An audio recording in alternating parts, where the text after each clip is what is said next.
నువ్వు విత్తిన దానికంటే ఎక్కువ కోస్తావు. స్తోత్రం చెప్పండి. నువ్వు విత్తిన దానికంటే ఎక్కువగా కోస్తావు. You will reap more than you sow. నువ్వు విత్తేటువంటి దానికంటే ఎక్కువగా నువ్వు కోస్తావు. గుర్తుపెట్టుకో, నువ్వు కొంచెమే విత్తచ్చేమో కానీ దేవుని స్థితిలో నీ యొక్క విశ్వాసం అనే విత్తనం కొంచెదే కావచ్చు, కానీ నీ ఫలము అధికంగా ఉంటుంది. నీ జీవితంలో ప్రార్థన కొంచెమే చేయొచ్చు, కానీ రిజల్ట్ చాలా అధికంగా ఉంటుంది. నువ్వు దేవునికి ఇచ్చేది కొంచెమే కావచ్చు, విశ్వాసంతో నువ్వు విత్తినప్పుడు ఎక్కువగా నువ్వు కోస్తావు. ఇక్కడ నువ్వు చేయాల్సింది మనస్ఫూర్తిగా చేయాలి. దేవుడు మన ఇంటెన్షన్స్ చూస్తాడు. గమనించుకోండి, దేవుడు మన పై రూపాన్ని లక్ష్య పెట్టాడు.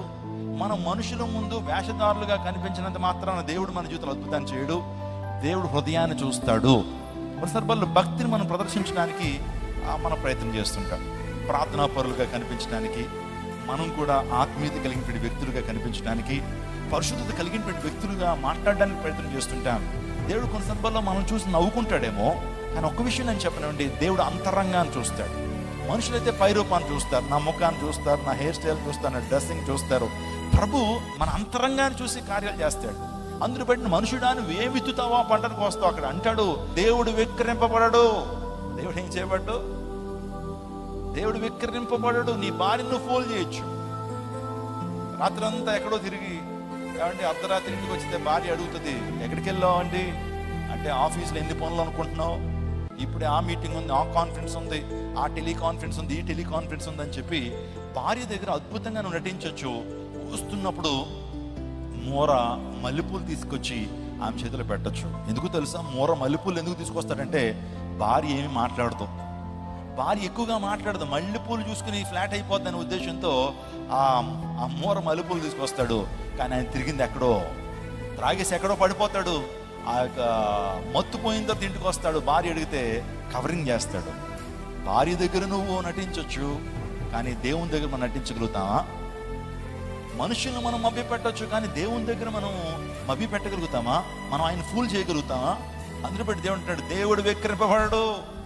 నీ సుపీరియర్ విక్రింపబడచ్చేమో నువ్వు వేసేటువంటి వేషాలను బట్టి, కానీ నీ తండ్రి, నీ తల్లి విక్రింపబడచ్చేమో. నువ్వు చెప్పేటువంటి కాకమ్మ స్టోరీలు అవన్నీ కూడా వినేచేమో. ఎక్కడికి వెళ్ళామంటే అక్కడ ఎక్కడని చెప్పచ్చు. ట్యూషన్కి వెళ్ళానండి అంటది, కానీ ఈ అమ్మాయి ఎక్కడెక్కడో తిరుగుతుంది పార్కుల చుట్టూ కూడా. సో నీ తల్లిని నువ్వు మోసం చేయొచ్చు, తండ్రిని మోసం చేయొచ్చు, దేవుని సేవకుని మోసం చేయొచ్చు. దేవుని మోసం చేయగలుగుతావా? గెహాజీ దేవుని సేవకుని మోసం చేయాలనుకున్నాడు. గెహాజీ ఎక్కడికి వెళ్ళావయ్యా? వే హ్యావ్ యు గాన్ గెహాజీ? ఎక్కడికి వెళ్ళావు అంటే, నీ దాసు నేను ఎక్కడికి వెళ్ళలేదని చెప్పి చేతులు కట్టాడు. నా ఆత్మ నీతో పాటు రాలేదనుకున్నావా? దైవ సేవకుని నన్ను మోసం చేయాలనుకున్నావు. Can you cheat God? దేవుణ్ణి మోసం చేయగలవా గెహాజీ? ఏ కుష్ఠరోగం అయితే నయమాన్ని విడిచిపెట్టిందో, అదే కుష్ఠరోగం నీకు, నీ కుటుంబానికి, నీ పిల్లలకి, నీ సంతానానికి వస్తుంది అని చెప్పించాడు.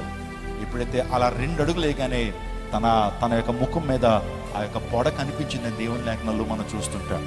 కాబట్టి ఒక మాట నేను చెప్పాను, నువ్వు విత్తేది కొంచెం కావచ్చు, కానీ ఎక్కువగా నువ్వు విత్తుతావు. స్తోత్రం చెప్పండి, హల్లెలూయా.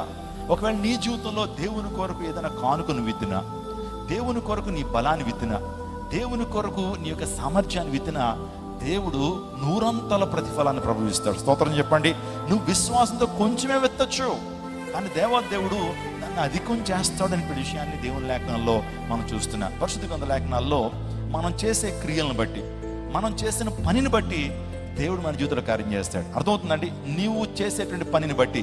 ఈ మాట ఒక్కసారి మీరు నాతో పాటు చెప్పండి. చేసిన పనిని బట్టి.